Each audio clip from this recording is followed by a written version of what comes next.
وای باران باران، شیشه پنجره را باران شست از دل من، اما که کسی نقش تو را خواهد شست. آبی سربی رنگ، من درون قفس سرد اتاقم دلتنگ، می پرد مرغ نگاهم تا دور.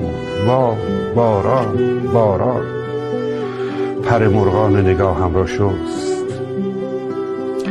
خواب رویای فراموشی هاست، خواب را دریابم که در آن دولت خاموشی هاست. با تو در خواب مرا لذت ناب هماغوشی هاست. من شکوفایی گلهای امیدم را در رویاها می بینم و ندایی که به من می گوید گرچه شب تاریک است دل قوی دار.